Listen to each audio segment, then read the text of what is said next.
ارمغان حجاز میں علامہ محمد اقبال کی اس نظم کا نام ہے تصویر و مصور۔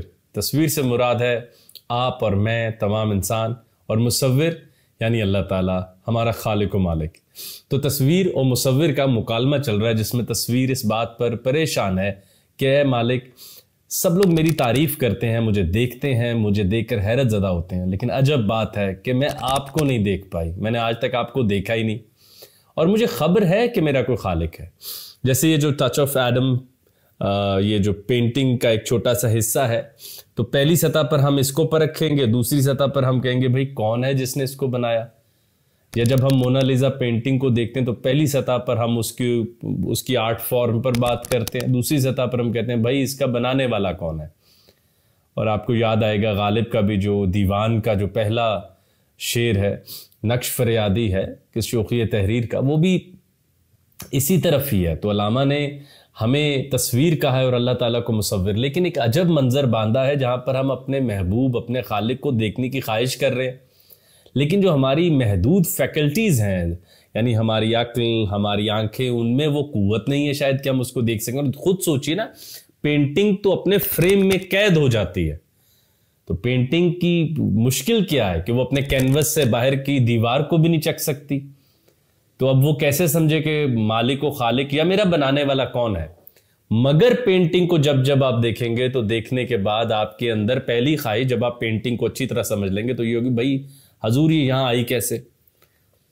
یہی سائنسی تعلق بھی مسلمانوں کا ہونا چاہیے کہ ہم مادی دنیا کو مادی دنیا کی طرح اینالائز کریں، ایٹم کو اسی طرح دیکھیں، دیواروں کو، آسمانوں کو، باٹنی کو، جانوروں کو، مکمل تجزیہ، اور پھر ہم کہیں بھئی خالق کون؟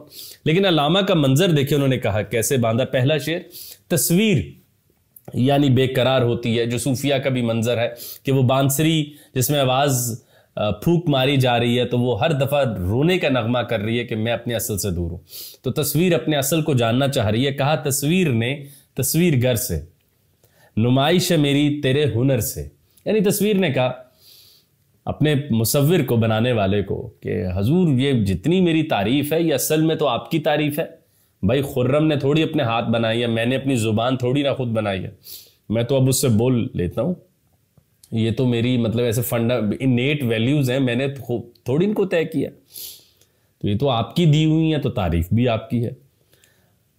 کہا تصویر نے تصویر گر سے، نمائش ہے میری تیرے ہنر سے، وہ لیکن کس قدر نامنصفی ہے کہ تو پوشیدہ ہے میری نظر سے، لیکن یہ تھوڑا انصاف کا تقاضا نہیں ہے کہ آپ میری ہی نظر سے پوشیدہ ہیں؟ یعنی میں جس کو دیکھ کے سب تعریف کرتے ہیں، اور میں شاید آپ کی نشانی کے طور پہ یہاں موجود ہوں، میں آپ کی نشانی ہوں، مجھے غور سے دیکھنے پر آپ ہی یاد آتے ہیں، جیسے پھول کو دیکھنے سے، آسمان کو دیکھنے سے، لیکن عجب بات یہ ہے کہ میں نے خود آپ کو نہیں دیکھا ہوا۔ اب آگے سے اللہ تعالیٰ کا تصویر مصور کا جواب سنیے، اس کا میں دوسرا شعر پڑھ رہا ہوں مصور کی طرف سے۔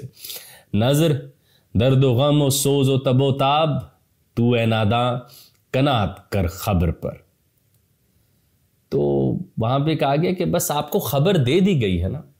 میں یہ پوری ویڈیو بناتے ہوئے اس مصرے کی تشریح سوچ رہا تھا کہ جو بالکل جینوینلی آپ کو کروں، کہ میں آپ کو بتاؤں کہ جو میں ساری ویڈیوز بناتا ہوں، اگر میں ایسے ہی کہوں، میرے ساتھ ایک بڑے عقل مند آدمی ہیں، یہ آپ یہاں دیکھیں، وہ ادھر رہتے ہیں، تو اب آپ کے ذہن میں ان کا منظر پورا بن گیا ہے، تو یہ میں آپ تک خبر لا رہا ہوں، لیکن نظر نہیں آپ کی جا رہی ان پہ۔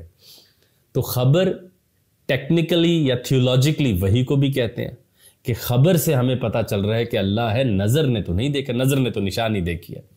تو کہہ رہے نظر درد و غم و سوز تب و تاب، تو اے ناداں قناعت کر خبر پر۔ حضور آپ کو بتا جو دیے کو خالق ہے، تو خبر وہی کے معنوں میں بھی آتا ہے، اور خبر کسی ایسی غیب کی کہ بھائی میں آپ کو بتا، جیسے سٹیفن ہاکنگ نے کہا بھائی بلیک ہول ہیں، یا کسی نے سائنسدان نے کہا کہ بھئی بلیک ہول ہیں، ویریفائی ہو گئے، ہم میں سے کسی نے نہیں دیکھے، مگر ہم کہتے ہیں بھئی ان کی خبر ہے، اور عقل کی جہاں عادت ہے دیکھنا، وہیں وہ خبر قبول بھی کرتی۔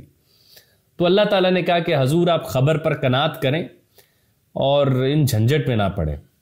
اب آگے سے علامہ کا اسی طرح ایک جواب تصویر بن کے، خبر عقل و خرد کی ناتوانی، نظر دل کی حیات جاودانی، نہیں ہے زمانے کی تگ و تاز، سزاوار حدیث لن ترانی۔ علامہ نے کہا حضور یہ امپیریسزم کا دور چل رہا ہے، یہاں ہر شے کو پرکھا جاتا ہے، چکھا جاتا ہے، ویلیڈیٹ کیا جاتا ہے، اور کیسے؟ حواس خمسہ سے، دیکھو تو ہے، سنو تب یقین کرو ہے، چکھ لو تو کو بھئی ہے۔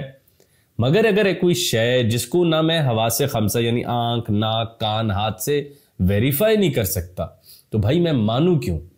نہیں اس زمانے کی تگ و تاز سزاوار حدیث لن ترانی۔ ذرا آپ اقبال کا منظر دیکھیے، اور آپ کے علم میں ہونا چاہیے ہم نے اس پر پوری علیحدہ ویڈیو بنا رکھی ہے کہ یہ امپیریسزم پر اقبال کا کیسا خوبصورت شعر ہے۔ تو انہوں نے کہا بھائی اس زمانے کی تگ و تاز یہ نہیں ہے۔ تو جیسے اللہ تعالیٰ نے حضرت موسیٰ علیہ السلام کو کہا کہ آپ لن ترانی، آپ ہمیں نہیں دیکھ سکتے، آپ ہمارا جلوہ برداشت نہیں کر پائیں گے۔ تو اقبال کہہ رہے ہیں زمانے کے انداز بدلے گئے، یا راگ ہے ساز بدلے گئے، ہم آپ کے عاشق ہیں لیکن اب آپ یہ مت کہیں ہم آپ کو نہیں دیکھ سکتے، کیونکہ زمانے کی جو تگ و تاز ہے یا جو کیا کہیں اسے اپیسٹیم ہے، وہ تو کہتی ہے بھائی ویریفائی کریں، دیکھیں تو مانیں۔ تو وہاں پر پھر اللہ تعالیٰ آگے سے اپنا فائنل جواب دے رہے ہیں، مصور تو ہے میرے کمالات ہنر سے، نہ ہو نومید اپنے نقش گر سے، میرے دیدار کی ہے ایک یہی شرط کہ تو پنہا نہ ہو اپنی نظر سے۔ تم مجھے دیکھنا چاہتے ہو اے آدم، ہاں بھائی خود کو غور سے دیکھا کرو۔ علامہ محمد اقبال، کیا بڑی بات کہتی علامہ نے۔ اب آپ کو سننے کے بعد وہ یاد آتا ہے جس نے اپنے نفس کو جانا گویا اللہ کو جان لیا، جس نے اپنے نفس کو جانا گویا اللہ کو جان لیا۔ اور یہی بات ہے کہ پورے علم کا سفر نو دائے سیلف، خود کو جاننے سے شروع ہوتا ہے۔ ہم ہر اپنے ارد گرد کی موجودات اور مادی دنیا اور اکنامک سسٹم اور کہاں کام کرتے، رشتہ دار کتنے، میری گاڑی کون سی، میں کیا پڑھتا، ہر سوال کا جواب ہے۔ سورج چاند بھی چلو تھوڑے تھوڑے نام ہم نے یاد کر رکھے، اپنے سوا میں سب کو جانتا ہوں۔ تو جو خود کو نہیں جانتا وہ اس بات کے احساس سے ہی دور ہے کہ اللہ نے اپنی قریب ترین نشانی نانو اقرب شہرک سے پاس کا بتایا۔ تو یقیناً وفی الارض آیات للموقنین، بالکل کائنات میں باہر اللہ کی نشانی، مگر وفی انفسکم افلا تبصرون، سب سے بڑی نشانی تو تم میں ہوگی، تم ہی واحد زندہ شے ہو، تم زمانے میں خدا کا آخری پیغام ہو، تو آخری پیغام کے اندر سب سے بڑا جو سیکرٹ ہے وہ چھپا ہوگا۔ آپ کبھی اس بات پہ دوبارہ غور کریں، یہ ہم نے علامہ کی سٹرے ریفلیکشن کی لائن اسی چینل پہ کور کر رکھی ہے کہ کمزور جو ہے وہ خود کو خدا میں دریافت کرتا ہے، اور طاقتور خود میں خدا کو دریافت کرتا ہے، فرمایا علامہ اقبال۔ تو اللہ تعالیٰ نے ایک ہی شرط رکھی، میرے دیدار کی ہے ایک یہی شرط کہ تو پنہا نہ ہو اپنی نظر سے۔ حضور اپنے اوپر توجہ دیں، اپنے کمالات پر۔ اگر تمہاری نظر میں تم خود شامل ہو تو یقیناً تمہیں دیدار خدا، دیدار اللہ مل جائے گا، کیونکہ وہ نانو اقرب ہے، تمہاری شہرک سے بھی پاس ہے، اور وہ اس کی کرسی جو ہے وہ آپ کے سینے میں، دل میں موجود ہے، اس کا خیال آپ کے ذہن میں موجود ہے۔ اور اس سے بھی بڑھ کے کہ طاقتور خود میں علامہ محمد اقبال کے مطابق دریافت کرتا ہے، یہ بہت بڑی بات ہے۔ تو وہ جو قدیم مذاہب ہمیں کہتے ہیں نو دائی سیلف، اس کی وجہ یہ ہے کہ نو دائی سیلف کرنے کے بعد اب جس شے کو دیکھیں گے اس کو اس کے اصل میں جان جائیں گے۔ تو علامہ کہنے میرے دیدار کی ہے بس ایک یہی شرط کہ تو پنہا نہ ہو اپنی نظر سے۔ حضور اس کے بعد یہ بھی سوچئے گا کہ ہر کوئی چلنے والا بھی اسی کی نشانی ہے، اور آپ کو کسی کو بھی برا بھلا کہنا، اسے جھگڑنا اس لیے بھی برا لگے گا کہ کیا پتہ اس کا روپ اصل یہ آدمی نہ ہو۔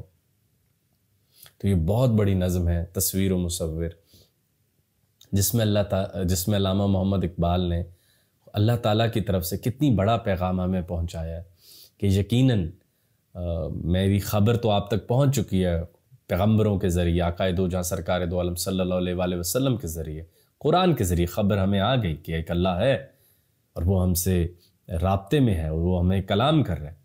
مگر آنکھ وہ دیکھنا چاہتی ہے، تو آنکھ کو ایک بات سمجھا دے گی، اگر آپ دیدار اللہ چاہتے ہو تو بس اپنا دیدار کرو آدم کا، تو آدم کو غور سے دیکھو، آدم کا خیال کرو، بس وہی دیدار کی اصل شرط ہے۔ اب افسوس کیجئے کہ ہم اپنے سے زیادہ اپنے کپڑوں کا علم رکھتے ہیں، ہم اپنے اوپر بھی جتنا علم رکھتے ہیں وہ ہے باطن کا علم، یعنی میرا اپنے اوپر جتنا علم ہے وہ میرے ظاہر کا علم ہے کہ میرے ویسٹ کتنی ہے، میرے کندھوں کا سائز کتنا ہے، ٹائی کا رنگ مجھ پر کون سے اچھا لگتا ہے، کون سی جراب پہنوں تو ٹائی سے میچ ہوتی ہے۔ تو میرا جتنا بھی علم ہے وہ ظاہر کا علم ہے، معذرت، پہلے میں نے باطن کا، یعنی باطن کا علم میرے پاس ہے ہی نہیں. میرے پاس اپنا جتنا علم ہے وہ ظاہر کا علم ہے کہ میرے پاس شرٹیں کتنی ہیں، میرے کندھے کا وہ کالر سائز کیا ہے. تو میں نے اپنے آپ کو بھی جو سمجھا ہے وہ بالکل ظاہر پہ سمجھا ہے. وہ جو کیپٹلزم نے طے کیا یا وہ جو جن اداروں میں کام کرتا ہوں ان کے جو مطالبات ہیں مجھ سے کہ بھائی صبح صاف آنا، اتنے بجے آنا، بس میں نے خود کو اتنا ہی جانا ہے. میں نے دل دریا میں تو چھلانگ ماری ہی نہیں. میں نے اپنے اندر وہ من میں ڈوب کر پا جا سراغ زندگی تو کیا ہی نہیں. اور آپ خود سوچئے، یہ سب سے اہم بات کہ جو اپنے اندر خود کو دریافت نہ کر سکے وہ اپنے اندر اللہ کو کیسے دریافت کرے گا؟ اگر آپ کی ہیٹ گم جائے تو آپ اسے ڈھونڈ سکتے ہیں، مگر اگر آپ خود گم جائیں تو آپ کیا ڈھونڈیں گے؟ آپ تو ہیں ہی نہیں. تو جو اپنے اندر اپنے آپ کو نہ ڈھونڈ پایا وہ اپنے اندر اللہ کو کیسے ڈھونڈے گا؟ تو یہی پیغام اقبال کا ہے کہ اللہ کے دیدار کی ایک شرط ہے کہ تو پنہا نہ ہو اپنی نظر سے.